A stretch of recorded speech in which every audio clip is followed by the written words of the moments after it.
Hello बच्चों, आइए इस प्रश्न को पढ़ते हैं। बोर ने कोड़ी संवेग द्वितीय अवगृहित का ही क्वांटीकरण क्यों किया, किसी और राशि का क्यों नहीं?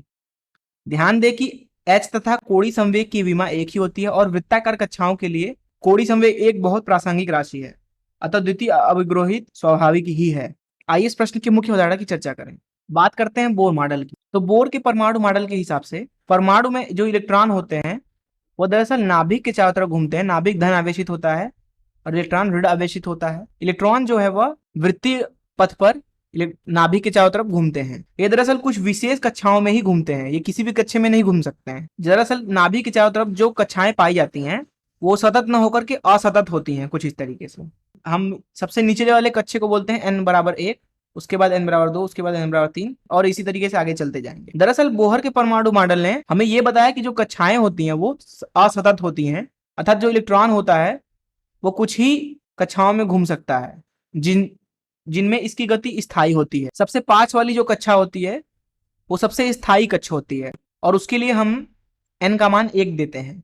उसके आगे n बराबर 2, उसके आगे n बराबर 3, कुछ इस तरीके से। अगर मान लेते हैं कि किसी एक nवें कक्ष में जो इलेक्ट्रॉन की गति है वह v है तथा उस कक्ष की जो त्रिज्या है वो r है तथा उसकी जो क्वांटम संख्या है वो n है, ऐसी स्थिति में हम इस इलेक्ट्रॉन के लिए लिख सकते हैं, कोड़ी संवेग को लिख सकते हैं L बराबर mvr। दरअसल कोड़ी संवेग का क्वांटीकरण बोहर मॉडल से ही आया है। अब बोहर मॉडल के हिसाब से जो गति का मान होता है वो होता है एक नियतांक गुणे जेड बटा एन। वहीं अगर बात करें त्रिज्या की तो त्रिज्या का मान लिखा जाता है एक नियतांक गुणे एन स्क्वायर बटे जेड।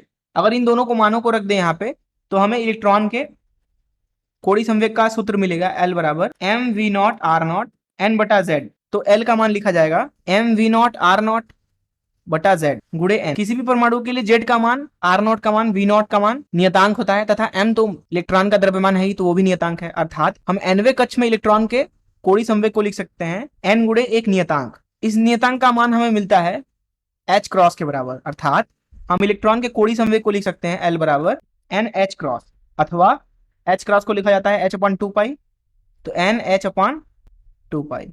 तो इस मुख्य उदाहरण का इस्तेमाल करके आइए इस प्रश्न को हल करें। यहाँ प्रश्न में कहा जा रहा है कि बोर ने कोड़ी संवेग का ही क्वांटीकरण क्यों किया। तो बोहर का परमाणु मॉडल जो है वो दरअसल एकल परमाणु के लिए दिया गया था जिसके ऊपर बाहरी बल आघूर्ण तथा बाहरी बल शून्य होते हैं। ऐसी स्थिति में अगर हम न्यूटन के नियम का इस्तेमाल करें जो कि कहता है कि dl बटा dt बराबर टाउ होता है, अर्थात बल आघूर्ण का मान लिखा जा सकता है कोड़ी संवेग में बदलाव के दर के बराबर। अब यहाँ पे क्योंकि परमाणु के ऊपर जो बल आघूर्ण है जिसे टाउ वेक्टर लिख लेते हैं, बल को भी एफ वेक्टर लिख लेते हैं, ये दोनों ही जीरो हैं, इसलिए हम यहाँ पे बोल सकते हैं कि जो कोड़ी संवेग है वह दरअसल नियत है। बोहर मॉडल में हम मानते हैं कि परमाणु का जो अधिकांश द्रव्यमान है वो दरअसल नाभिक के अंदर है, इसलिए हम नाभिक को स्थिर मान लेते हैं। नाभिक को यहाँ मैंने धन से दर्शा दिया है और इलेक्ट्रॉन केवल गतिमान होता है। इसलिए अगर हम पूरे तंत्र के लिए कोड़ी संवेग का मान लिखना चाहें अर्थात परमाणु के लिए तो वह दरअसल इलेक्ट्रॉन के कोड़ी संवेग के बराबर आ जाएगा। तो अगर इसका हम संख्यात्मक मान निकालें तो जैसा कि हमने मुख्य उदाहरण में इस चीज की चर्चा किया वह लिखी जाएगी एन एच बटा 2 पाई। अब अगर आपने ध्यान से देखें तो दरअसल परमाणु के अंदर इलेक्ट्रॉन का किसी भी कक्ष के अंदर इलेक्ट्रॉन का जो कोड़ी संवेग होता है दरअसल वो नियत होता है तथा यह केवल कक्षा की संख्या पर निर्भर करता है।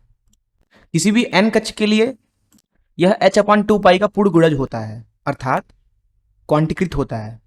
यही कारण है कि बोहर मॉडल में हमने कोड़ी संवेग को क्वांटीकृत किया है। तो इस तरीके से इस प्रश्न को हमने हल कर लिया। मैं आशा करता हूं कि आपको इस प्रश्न का हल जरूर समझ आया होगा। धन्यवाद।